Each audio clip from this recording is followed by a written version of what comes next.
வணக்கம் நண்பர்களே, கீதா சிவலிங்கம். இன்றொரு தகவலில் இன்னைக்கு நம்ம எந்த பழத்தை பற்றி பார்க்க போகிறோம் அப்படின்னு பார்த்தீங்கன்னா திராட்சை. உடலில் அதிகப்படியான பித்தத்தை சரி செய்யும் ஆற்றல் திராட்சைக்கு இருக்குது. மஞ்சக்காமலை இருப்பவங்க கொட்டையோட திராட்சையை அரைச்சி சாறு எடுத்து சாப்பிட்டா நோயின் தீவிரம் குறையும்.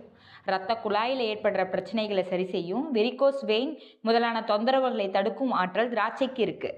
திராட்சையில் உள்ள ரெஸ்வெரட்ரால் அப்படிங்கிற சத்து இதயம் சீராக இயங்கிறதுக்கு துணை செய்யுது. திராட்சை ரசம் சிறந்த ஒரு இதய டானிக். திராட்சை மலச்சிக்கலுக்கு ஒரு சிறந்த நிவாரணி. குடல் புண்களை ஆற்றும் ஆற்றல் இந்த திராட்சைக்கு இருக்குது. சிறுநீரை நல்லா வெளியேற்றும். அல்சைமர் அப்படிங்கிற ஞாபக மறதியை தடுக்கும் ஆற்றல் திராட்சைக்கு இருக்குது.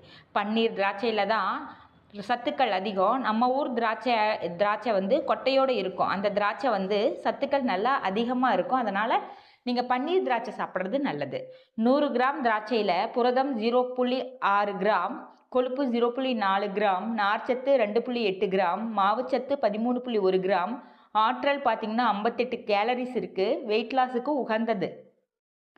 தைமின் பார்த்திங்கன்னா தயமின் 0.04 மில்லிகிராம், ரிஃபோஃப்ளோவின் பார்த்திங்கன்னா 0.03 milligram, niacin 0.2 milligram, calcium 20 milligram, phosphorus 23 milligram, இரும்பு சத்து 0.5 மில்லிகிராம், விட்டமின் சி 1 மில்லிகிராம் இருக்குது, மெக்னீசியம் 82 மில்லிகிராம் இருக்குது, தாமிரம் 0.20 மில்லிகிராம் இருக்குது, துத்தநாகம் 0.10 மில்லிகிராம். 100 கிராம் திராட்சையில் இவ்வளோ சத்துக்கள் இருக்குது. இல்லை குறிப்பு பார்த்திங்கன்னா தொண்டையில் பிரச்சனை இருக்கிறவங்க, சளி இருமல் இருக்கிறவங்க அடிக்கடி திராட்சை சாப்பிடக்கூடாது. நன்றி நண்பர்களே.